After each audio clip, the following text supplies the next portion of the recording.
강의하다가 전화가 자꾸 오니까 끊기고 그래서 계속 끊기네요. 제가 아직 영상 편집을 잘 못해서 그냥 끊긴 대로 계속 올리겠습니다.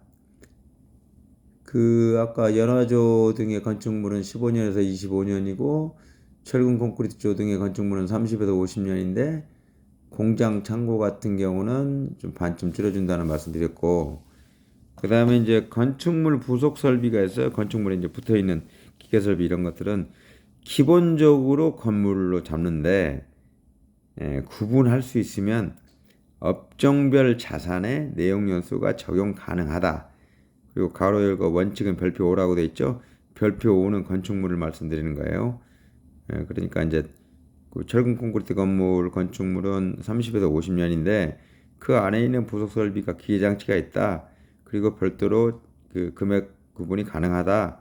그러면 그 부분에 대해서는 업종별 자산의 내용 요소가 적용 가능하다는 말씀이고, 그다음에 이제 박스에 있는 태양광 발전 설비가 이게 좀 고민인데, 저번에도 제가 저 회계사 회의에서도 얘기를 했는데, 일단은 기본적으로 다들 별 생각이 없으신 분들이 많긴 한데, 제가 지금 검토해 본 바로는 태양광 발전 설비는 어쨌든 국세청 예규상으로는 구축물로 보도록 돼 있고, 그러면 건축물의 내용 연수를 적용을 해야 됩니다.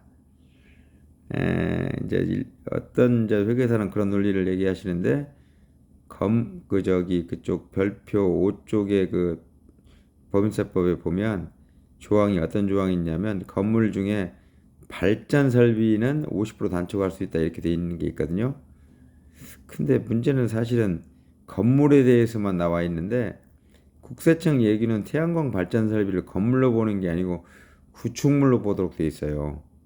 그래서 지금 현재 액면상으로 보면 원칙대로 보면 태양광 발전 설비를 우리 같은 경우 보통 15년 정액법을 하고 있는데 그게 나중에 문제가 될 소진이 있습니다.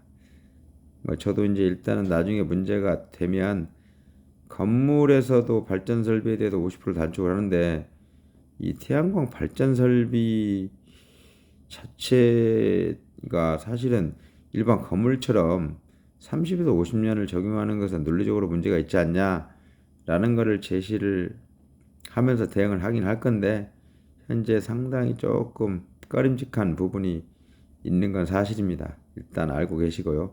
그렇다고 해서 제가 현실적으로 이것을 30년에서 50년, 그러니까 단축으로 신고하면 30년이 가능한데 30년으로 해서 감가상각하기는 쉽지 않을 것 같습니다.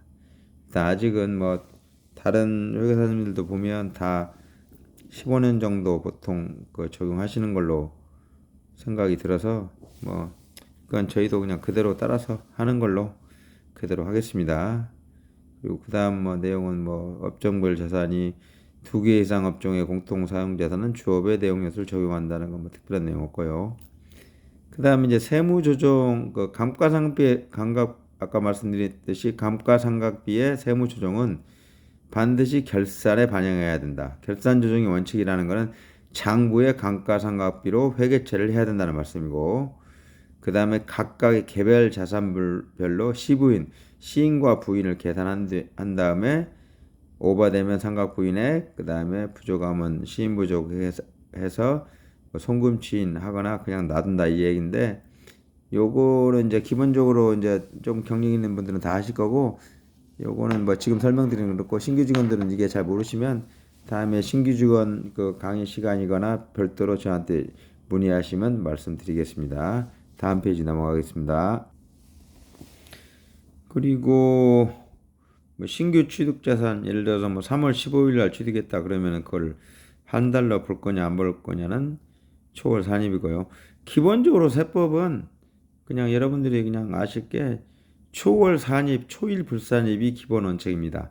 즉 월로 보면 첫 번째 월은 산입하고, 그리고 날짜로 봐서 첫 번째 날짜 초일은 불산입한다, 산입하지 않는다.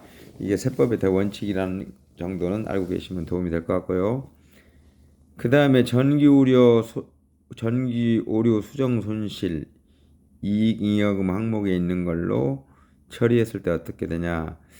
요거는 이걸 왜 처리하냐면 감가상각을 계속 안 해왔던 회사들이 있어요. 그런데 또 그걸 한꺼번에 비용 처리를 이제 안 한 거를 이제 할 수가 있는 부분이 남아있죠. 이제 계속 안 했으니까. 근데 그걸 하게 되면 손익계산서의 이익이 잘 안 나와요. 그러기는 싫고. 근데 세금은 내기는 싫고. 이런 경우에 써먹는 방법이에요. 과거에 안 했던 거를 지금 할 수 있죠. 그리고 지금 하는 것도 한도로 가능하고. 그리고 논리적으로는 과거에 했던 감가상각비를 올해 이번 연도에 한다고 하면 그거는 전기에 했어야 될 것을 잡는 거기 때문에 전기 오류 수정 손실이 맞고요. 그거는 전기 오류 수정 손실은 영업의 비용으로 잡는 경우도 있고 이익 잉여금으로 잡는 경우도 있는데 일부러 손익계산서 이익을 높이기 위해서 이익 잉여금으로 잡죠. 이익잉여금으로 잡은 다음에 세법적으로 송금산입을 할 수가 있어요. 송금산입, 소득처분은 기타고요.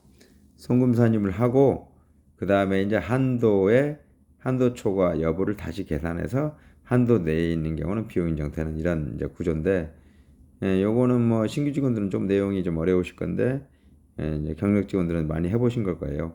그런 이유로 이제 정기 오류 수정 손실을 이용하는 경우, 감가상각비 같은 경우, 예전에는 퇴직급여 충당금도 좀 이용했는데 요즘 뭐 거의 그런 적은 별로 없고 주로 감가상각비를 지금도 가끔 필요한 경우 사용하니까 요건 알고 계시면 좋을 것 같고요. 그 다음에 이제 중도에 양도하는 이제 그 예를 들어 차량이라든가 기계 장치라든가 이런 게 있어요. 요거는 중간에까지 예를 들어서 뭐 5월에 팔았다 그러면 5월 달까지 감가상각비를 계상할 거냐 말 거냐에 고민들이 있죠. 해도 되고 안 해도 됩니다. 세무상으로는 안 해도 어차피 처분 손익에서 다 정리가 되기 때문에 이건 뭐 굳이 고민 안 하셔도 되는 사항이다. 이런 말씀 드리고요. 그리고 이제 업무용 승용차 아까 감가상각비 초창기에 말씀드렸던 원래 감가상각비는 의무상각인데 업무용 승용차하고 감가상각 의제 대상 법인은 강제상각이다라고 말씀을 드렸는데 업무용 승용차가 만약에 감가상각을 안 했다. 요거는 신고조정, 즉 결산에 반영 안 했어도 세무조정을 통해서 비용 인정을 받을 수는 있어요. 근데 만약에 안 했다. 그러면은 어떤 분들은 마지막에 팔았을 때 정리되지 않냐? 그게 아니에요. 안 하면 그만큼 끝까지 손해보고 양도시 정리되지 않습니다. 요 논리는 감가상각 의제에도 동일하게 적용됩니다. 즉 강제상각을 하라고 하는 것을 하거나 신고조정을 하거나 아니면 경정 청구를 통해서라도 하면은 되는데 안 했다. 그러면 그 금액만큼은 법인이 그대로 그 손해를 감수할 수밖에 없다. 요거는 알고 계셔야 됩니다. 그 다음에 이제 개발비가 있는데요. 개발비는